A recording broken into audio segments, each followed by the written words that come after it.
In this video, we're going to talk about a new concept called momentum. And momentum is a way of describing how objects move or behave when they experience messy forces. So what do I mean by messy forces? Well, so far you've learned about Newton's second law, net force equals mass times acceleration. The problem with that equation is it implies there is a single net force that's always the same, a constant force.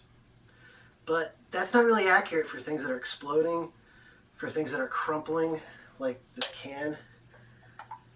Those forces are changing. So momentum lets us relate motion to forces that are changing. And that's what makes it a useful concept. In this video, what we're going to do, we're first going to look at how a single force over time can affect an object's motion. We're then going to look at how the momentums of different objects are related after a collision or an explosion. And we'll see how this concept helps us solve those kinds of problems. So in order to keep track of these variable forces, it helps to pay attention to another quantity called momentum. And objects can have momentum. And what's nice about the concept is that momentum means exactly what you think it does. If you're watching Monday Night Football and the announcer says something like, "Ho, the Jets this year have a lot of momentum," most people know that means that they're hard to stop. And that's exactly what the word means in physics. Momentum is a measure of how hard something is to stop.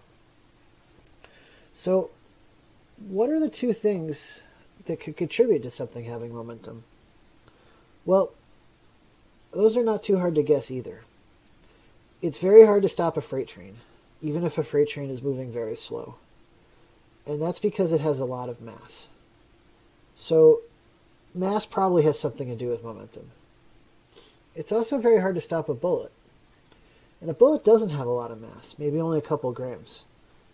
But what makes it hard to stop is that it moves so fast. It has a big velocity, hundreds of meters per second. And those are the two things that make something hard to stop. So momentum has to include both of them. Luckily for us, it doesn't get any harder than that. The equation for momentum is just mass times velocity. Momentum gets abbreviated P sometimes for persistence, which is another word for it. Someone who's persistent is hard to stop. So if we keep track of the momentum different objects have, that's going to help us understand the forces that are acting on them. So I've got a can here, and if I give the can some momentum, it's not enough to just tap it. It keeps going. If I want to actually stop it, I have to apply that tap for some time.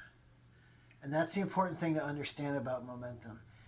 You can't change it just by applying a force. You have to sustain that force for a certain amount of time. So this final line looks a little intimidating, but here's that force and time we just talked about. I needed both a force, I needed to apply that force for a time in order to stop the can. And if you multiply the force and the time together, you get this concept called impulse. So an impulse is what changes an object's momentum. This part over here just says change in momentum. The object's final momentum minus original. But don't get hung up on that. If you want to change how hard it is to stop an object, you have to apply a force for a certain amount of time. Alright, so what can we use this idea of impulse and momentum for? Well, it can give you a choice. Let's say you have to change an object's momentum. Let's say it's an object that's moving a certain speed and it has to stop. You have a choice. You could be gentle, and that would mean applying a smaller force, but it's going to take you a long time. Let's see what that might look like. When I get on this tricycle and drive up onto the grass puts a small force on me and stops me gently. And it takes a long time to stop me.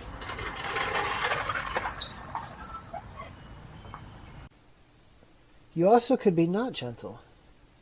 You could apply a much bigger force and have it done in a shorter time. Let's take a look at that. Watch what happens when I slam into the back of a car, which can apply a much bigger force. What do you think will happen to the time it takes to stop me? All right, here I go.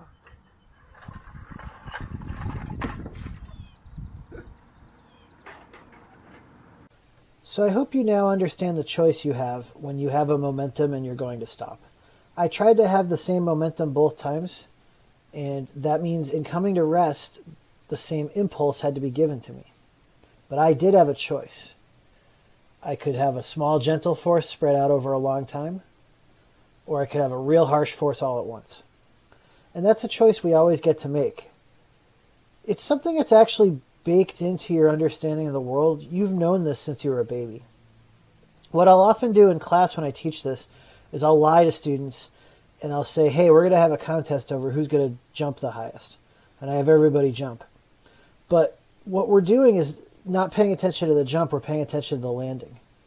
Look at this basketball player. As she lands, she's not going to come straight down. Her knees are going to bend. What's that doing as she's landing? It's letting the clock run. And with more time, there's less force. And that's how we don't hurt ourselves when we fall. Another example of this are car airbags. If you're in a collision, you have to have a change in momentum. Delta P is guaranteed. You were moving and now you're not. Which of these two sides would you rather have? Gentle and over a long time, or harsh and all at once? Harsh and all at once is how it used to be, and steering wheels used to kill a lot of drivers. But the airbag, it keeps you in motion for longer as you push the air out of it. That lowers the force, and it's saved many, many lives. So hopefully you understand the usefulness of impulse and just understanding you have this choice. We're going to take a look at something else now that has to do with momentum, and it's going to tie back in our understanding of Newton's third law. So we've learned a lot about impulse at this point. The idea that we can directly relate information about force and the time that force is applied and figure out how an object's velocity changes is pretty cool.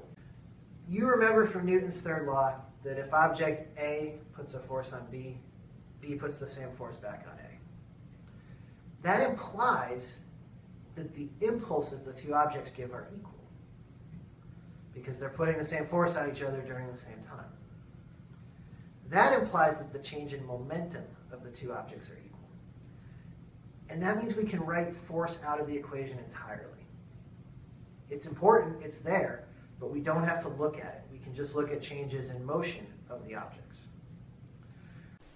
So I hope that made sense. Basically, we don't know what forces are going on between, say, this cannon and this cannonball.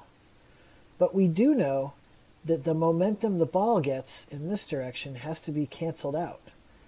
A similar momentum has to be gotten back in the other direction.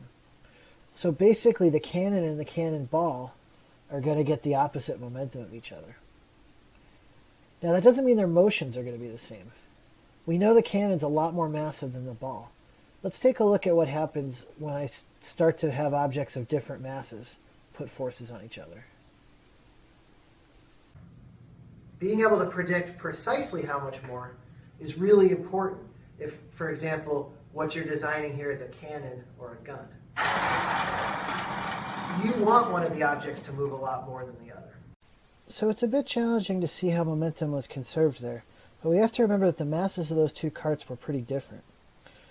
I'm claiming that we started with no momentum because it was at rest, and the momentums of the two carts canceled each other out.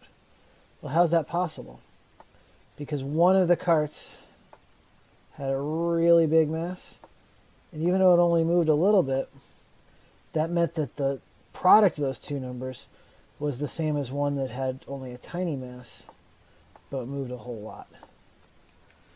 So, slow-moving objects can cancel out the momentum of fast-moving objects if they have very different masses. One of the best ways to understand how important conservation of momentum is to think about a rocket. A rocket has an enormous mass, and it's being propelled to a very high speed. Why? How is that able to happen? If it's gaining so much upward momentum, what is it that's gaining downward momentum? The answer is all of the gas that's coming out of the back.